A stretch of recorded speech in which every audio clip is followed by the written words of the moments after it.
দর্শক, আজ আমি আপনাদের সাথে পরিচয় করিয়ে দেব কয়েকজন হতভাগা আবিষ্কারকদের সাথে, যারা এক সময় খুব ভালো কিছু আবিষ্কার করলেও সেই আবিষ্কার থেকে তারা তেমন কোনো লাভবান হতে পারেনি, উল্টা হতে হয়েছে ধোঁকা এবং লাঞ্ছনার শিকার।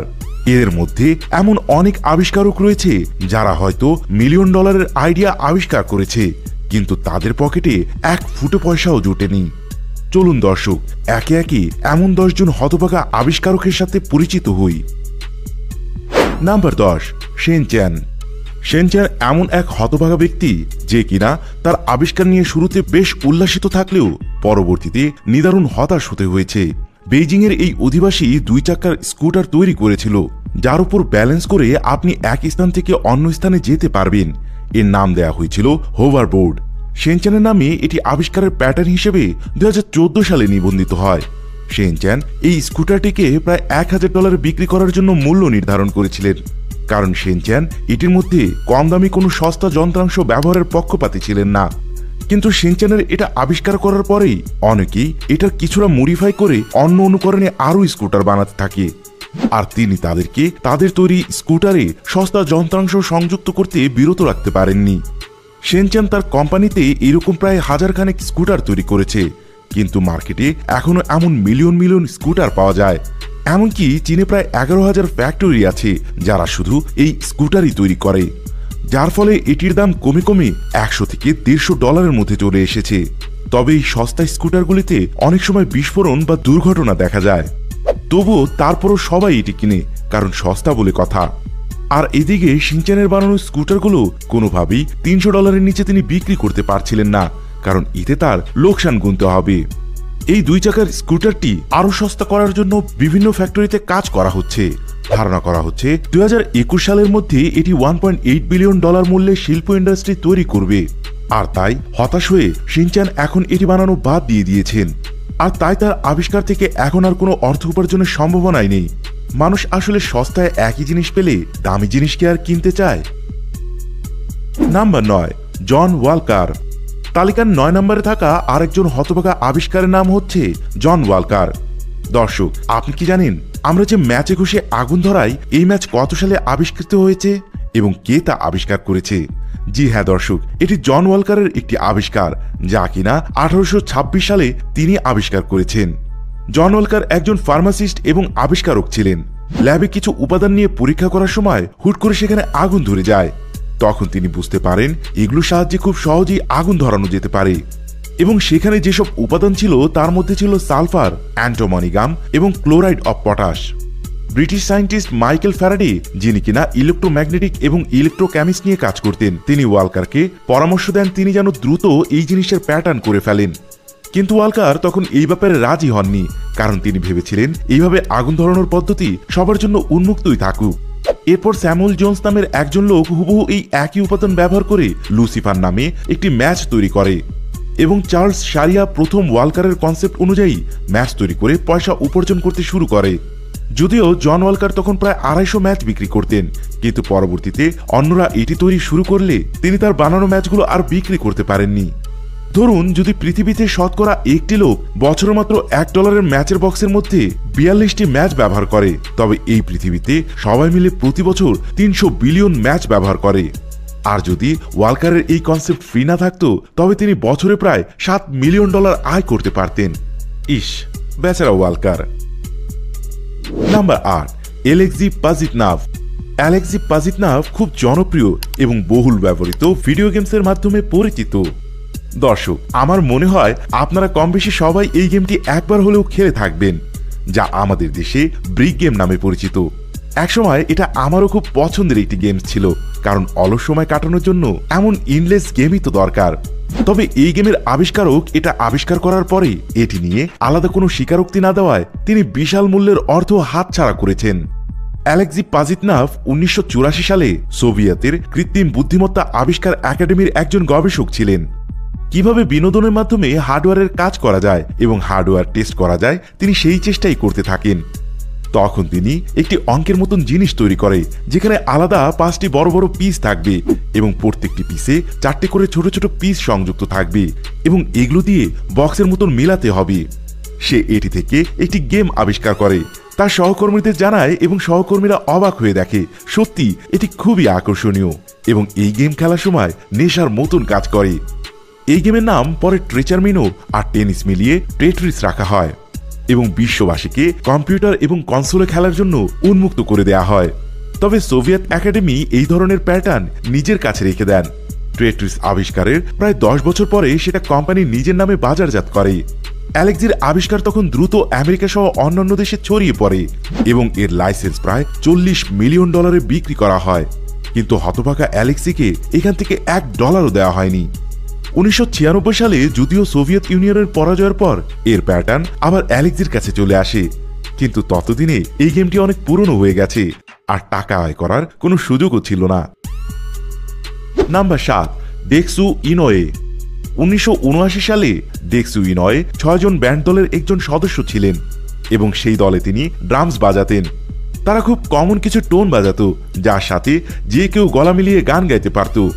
একদিন একটি স্টিল কোম্পানির প্রেসিডেন্ট তার বিজনেস ট্রিপে এই ব্যান্ড দলকে মিউজিক বাজানোর জন্য অফার করে বসে, কিন্তু ডেক্সু ইনোয়ে তার ব্যস্ততার কারণে সেখানে উপস্থিত থাকতে পারেনি।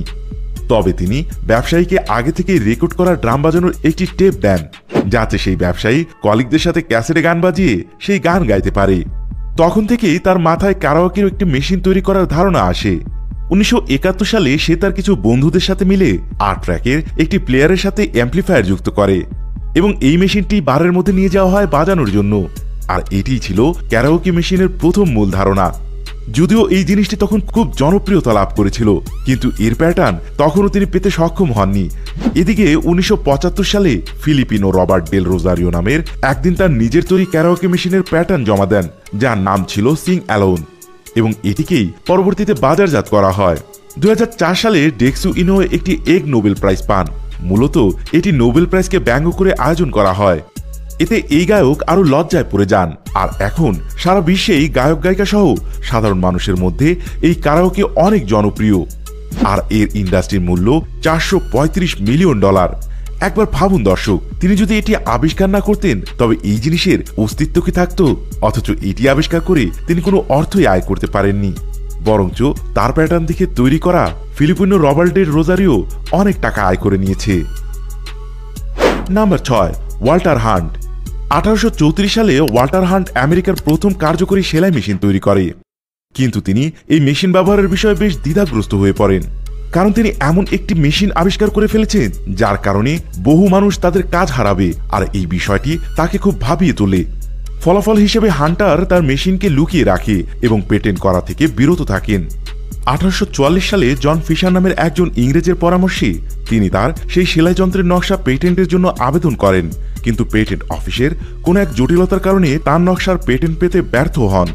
পরবর্তীতে আরেক মার্কিন নাগরিক এলিয়াস হু তার তৈরি যন্ত্র গোপনে সংগ্রহ করে এবং নকশায় কিছু পরিবর্তন এনে একটি সেলাই যন্ত্র তৈরি করেন।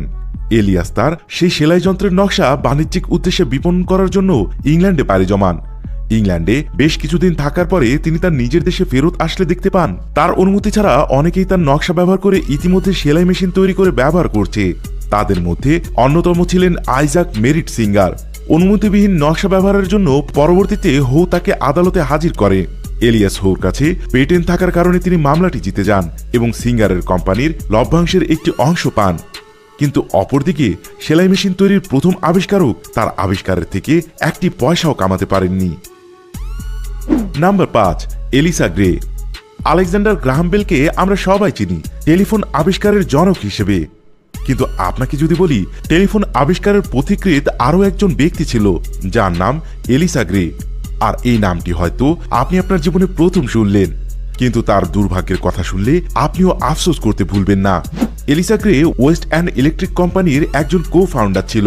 ওই কোম্পানিতে গোপন বিভিন্ন কিছু জিনিসের উদ্ভাবন হতো এবং গ্রে সেখানে শব্দ বা ভয়েস কিভাবে লিকুইডের মধ্যে ট্রান্সফার করা যায় সেই চেষ্টা করছিলেন এবং তিনি এই কাজে সফল হলেন। তখন 1876 সালে 11 ফেব্রুয়ারি তার প্যাটার্ন লয়ারকে পাঠান প্যাটেন্ট আবেদন করার জন্য। লয়ার তার ব্যস্ততার কারণে 3 দিন পর এটির প্যাটার্ন ইউএস প্যাটার্ন অফিসে সাবমিট করে, কিন্তু বেচারা অ্যালেসার ভাগ্য এতটাই খারাপ ছিল যে ঠিক একই কনসেপ্টের একটি প্যাটার্ন জাস্ট কয়েক ঘন্টা আগেই জমা পড়ে। এবার ধারণা করুন তো দর্শক, এই প্যাটার্নটি কার ছিল? জি হ্যাঁ দর্শক, এটি ছিল আলেকজান্ডার গ্রাহাম বেলের জমা দেয়া প্যাটার্ন। একবার ভাবুন, দুর্ভাগ্য কাকে বলে। আজকে টেলিফোনের আবিষ্কারক হিসেবে আমরা আলেকজান্ডার গ্রাহাম বেলকে চিনি, কিন্তু যদি ঠিক সময়ে প্যাটার্ন জমা দেওয়া হতো তাহলে ইতিহাসে হয়তো অ্যালিসা গ্রের নামই থাকতো। আজকে ফোনের বাজারে 2020 সাল পর্যন্ত প্রায় $355 বিলিয়ন, অথচ এত বড় একটা আবিষ্কারের পরেও কোথাও গ্রের কোনো নামগন্ধই নেই। Number 4, Douglas Engelbart. Engineer Douglas ইঙ্গিলবার্ডের জীবনে অনেক সফলতা আছে, তেমনি আছে একটি বড় ব্যর্থতা। তিনি কম্পিউটার গ্রাফিক্যাল ইউজার ইন্টারফেসের জনক এবং হাইপারলিঙ্কও তারই আবিষ্কার। কিন্তু তার এমন একটি যুগান্তকারী আবিষ্কার আছে যেটি থেকে তিনি কোনো অর্থ আয় করতে পারেননি। 1966 সালে ডগলাস কম্পিউটারের জন্য একটি XY মুভমেন্ট যন্ত্র আবিষ্কার করেন, যেটিকে আমরা আজকের এই আধুনিক মাউস বলি। মাউসের প্রথম অরিজিনাল ডিজাইনে 2টি চাকা ব্যবহার করা হয়, আর অন স্ক্রিনে মাউসের কার্সার সেই চাকার মাধ্যমে নড়াচড়া করা হতো। পরবর্তীতে এই আবিষ্কারকে আরও উন্নত করার জন্য বিল ইংলিশের সাথে যুক্ত হন তিনি। ডগলাস প্রথম যে মাউস আবিষ্কার করেন তার মধ্যে ছিল কাঠ, সার্কিট বোর্ড এবং এক ধরনের তামার পাত। ডগলাস এটি আবিষ্কারের পর 1967 সালে এটির প্যাটার্ন নিবন্ধন করান এবং এই মাউসটি 1970 সালে সবার ব্যবহারের জন্য উন্মুক্ত করা হয়। তিনি মূল যে প্রতিষ্ঠানের হয়ে কাজ করতেন, মাউসের মালিকানা সেই প্রতিষ্ঠানের নামে রেজিস্ট্রেশন করা হয়ে যায়, যার ফলে তিনি তার ব্যক্তিগত আবিষ্কার থেকে কোনো পরিমাণ অর্থ আর আয় করতে পারেননি। বরং পরবর্তীতে ওই কোম্পানি তাদের মাউসের লাইসেন্সকে অ্যাপেল কোম্পানির কাছে $40,000 বিনিময়ে বিক্রি করে দেন। আর বর্তমানে তো মাউসের বাজার প্রায় $1 বিলিয়ন মতন। বেচারা আবিষ্কারক কোম্পানিতে বসে কোম্পানির জন্য আবিষ্কার করেই ফেসে গেলেন। Number 3, Heinrich Goebel. টমাস এডিসনকে অনেকেই তিরস্কার করে থাকেন যে অন্যের আবিষ্কার নকল বা চুরি করার কারণে। ঠিক তেমনি একটি আবিষ্কার লাইট বাল্ব, যা থেকে এডিসন অনেক অর্থ আয় করেছেন। কিন্তু আধুনিক বাল্ব প্রস্তুত করতে মূলত 1854 সালে হাইনেরিক গ্লোবের মেথড ব্যবহার করা হয়। তখন কার্বনের ফিলামেন্ট একটি ফাঁপা বোতলের আকৃতির বস্তুর ভিতরে ঢুকিয়ে বাল্ব তৈরি করা হতো।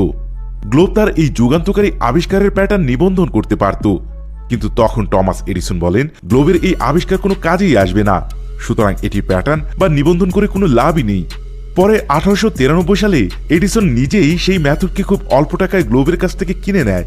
তারপর এডিসন যখন এই প্যাটার্ন নিজের দখলে নিয়ে নিল, তখন থেকে এই বাল্ব প্রতি বছরে $1 বিলিয়ন ব্যবসা করে এবং চতুর এডিসন বৈদ্যুতিক বাল্ব তৈরি করার সমস্ত কৃতিত্ব আজীবনের জন্য নিজের নামে করে নিতে সক্ষম হন।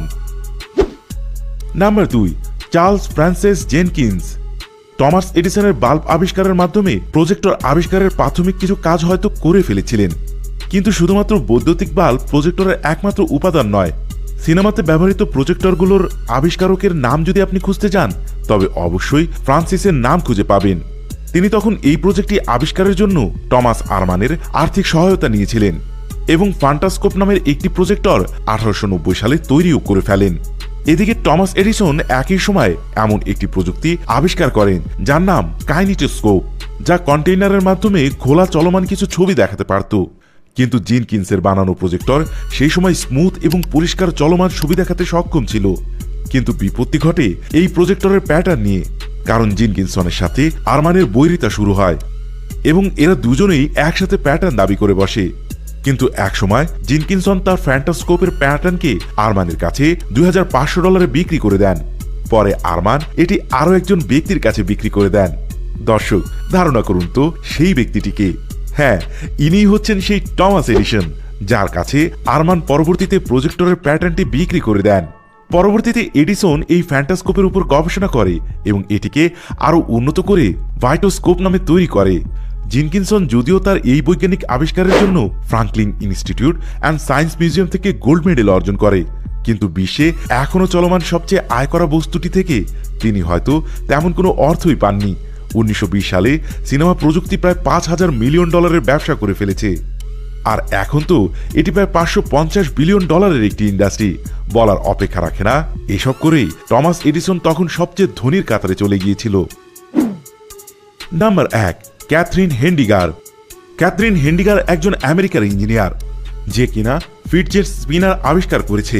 এখন পর্যন্ত এটিকে খেলনা প্রযুক্তির সবচেয়ে জনপ্রিয় খেলনা বলে মনে করা হয়।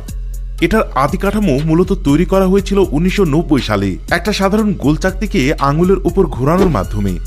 হেন্ডিগার এটা তৈরি করেছিলেন তার বাচ্চা মেয়ের খেলনা হিসেবে। তিনি এই প্যাটার্নের জন্য 1997 সালে পুরস্কৃত হন, কিন্তু তখন এই খেলনা বিক্রি করা খুবই কঠিন কিছু ছিল।